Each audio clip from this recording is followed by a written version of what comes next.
దేవునికి స్తోత్రం. ఈరోజు మహిమాస్వరూపుడగు దేవదేవుడైన యేసుక్రీస్తు ప్రభువారి యొక్క మహోన్నతమైన వాగ్దానం. నాశనమునకు ముందు గర్వం నడుచును, పడిపోటకు ముందు అహంకారమైన మనసు నడుచును. సామెతల గ్రంథం 16 అధ్యాయం 18వ వచనం. ప్రియా మహిమాస్వరూపుడగు దేవదేవుని బిడ్డలారా, ప్రభువైన యేసుక్రీస్తు ఘనమైన నామములో మీ అందరికీ నా హృదయపూర్వకమైన శుభాలు ఈ ఉదయకాల సమయంలో తెలియపరుస్తున్నాను. దేవదేవుని బిడ్డలారా, మీరంతా బాగున్నారు కదూ?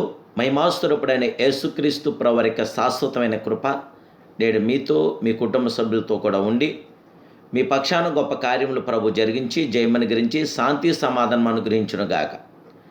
దేవదేవుడు తన సంపూర్ణమైన కార్యాభివృద్ధి మీ జీవితంలో మీ కుటుంబాల్లో జరిగించి మీకు విజయవంతమైన కార్యాలతో మిమ్మల్ని తృప్తిపరచునుగాక.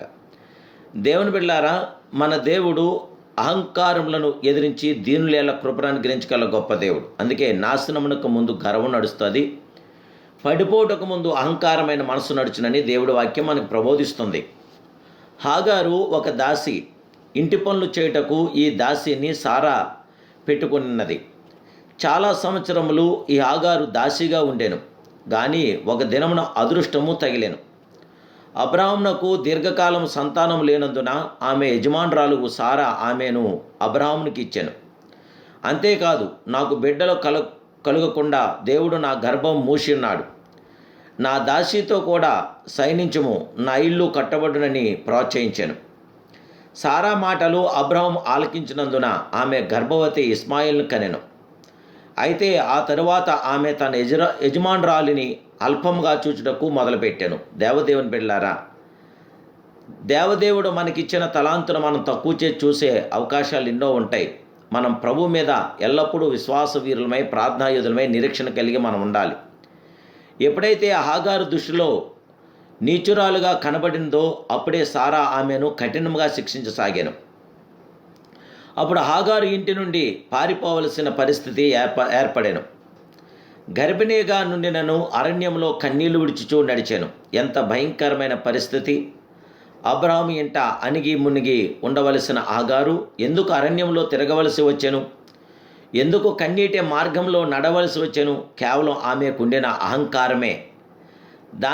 దానికి కారణం అనేకమైన ఇబ్బందులు, ఇక్కట్లు, ఇరకాటాలే. దేవుని బిడ్డలారా, నేడు నాశనమునకు ముందు గర్వం నడుస్తుంది. పడిపోటకు ముందు అహంకారమైన మనసుతోనే నడిచి అనేక కుటుంబాలు విచ్ఛిన్నమవుతున్నాయి, అనేకుల జీవితాలు విచ్ఛిన్నమవుతున్నాయి. దేవదేవుని బిడ్డలారా, దేవుడు మనల్ని ఎంతో ఆదరించి బలపరిచి స్థిరపరిచి విజయవంతన కార్యం చేయగల గొప్ప దేవుడు.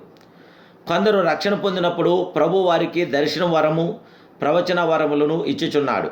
వరములను పొందిన వెంటనే వారు గర్విష్ఠులుగా మారిపోతున్నారు. చాలా సంవత్సరముల నుండి త్యాగంతో సేవ చేయు పరిశుద్ధులందరినీ తునీకరించుట మొదలు పెడుతున్నారు. బైబిల్ వాక్యములకు ప్రాముఖ్యత ఇచ్చుట కన్నా తమ అనుభవములకు ప్రాముఖ్యత ఇచ్చి తుదకు కృప నుండి జారిపోవచ్చున్న వారు ఈ దినాల్లో అనేకులు ఉన్నారు. దేవదేవుని బిడ్డలారా, మన ప్రభునందు నిరీక్షణ విశ్వాసం కలిగి మన జీవితాలు కొనసాగిస్తూ ఉండాలి. హాగారు అరణ్యంలో నీరు దొరకక అల్లాడుచుండగా దేవుని దూత కనబడి, నీవు నీ యజమానురాలి దగ్గరకు వెళ్ళి ఆమె చేతి కింద అణగియుండుము అని సలహా ఇచ్చాను. జయముగల దేవుని బిడ్డ, మీరు దేవునికి మాత్రం కాదు, దేవుని సేవకులకును పరిశుద్ధులకును లోబడి ఉండినప్పుడు పరలోక సంబంధమైన ఆశీర్వాదాలు మీరు తప్పక పొందగలరు. ఆపద రాకమునుపు నరుని హృదయం అతిశయపడను, ఘనతకు ముందు వినయమున్నని సామెతలు 18:12 తెలియపరుస్తున్న సత్యం. ప్రభు దృష్టికి మిమ్మల్ని మీరు తగ్గించుకోనండి, అప్పుడు ఆయన మిమ్మల్ని హెచ్చించి బలపరిచి స్థిరపరిచి మీకు జయమివ్వగల గొప్ప దేవుడు. బాధపడకు, ఆఖరి నిమిషంలోనైనా నీకోసం దేవుడు అద్భుతం చేస్తాడు. నమ్మకంగా ఉండండి. నీ ప్రార్థనకు జవాబు రాలేదని విసిగిపోవద్దు. ఆయన ఆలస్యం చేస్తాడేమో కానీ అన్యాయం మాత్రం ఏమాత్రము చేయడు, ఎంత మాత్రము కూడా చేయడు. ఇలాంటి గొప్ప దేవుడు, సర్వోన్నతుడు, సర్వాధికారి మీకుండగా దిగులు చెందక ఆ జీవాధిపతికి మనసారా ప్రార్థించండి. అహంకారాన్ని దూరం పెట్టండి, గర్వాన్ని దూరం పెట్టండి, ప్రభువుకి దగ్గర అవ్వండి. ప్రభు మీతో నిలిచియుండుగాక, మీ పక్షాన కార్యం జరిగించునుగాక. ప్రభు మీకు తోడై మిమ్మల్ని బలపరిచి విజయవంతన ప్రతి కార్యాలు జరిగించునుగాక. ప్రార్థన. మా పరిశుద్ధుడును మహోన్నతుడు సర్వోన్నతుడు సర్వాధికారమైన మా ప్రియ ఆది సంభూతుడా, అద్వితీయ సత్య స్వరూప ఇమానుయేలు ప్రియకర్త, నీకు స్తోత్రాలు. నీ కుమారుడిని యేసు నామములో ఉదయకాల దీవులు మాకు దయచేయండి.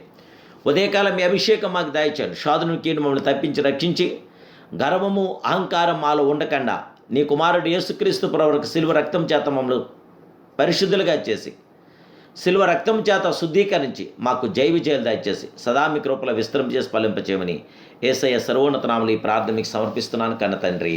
Amen, amen, amen. May God bless you.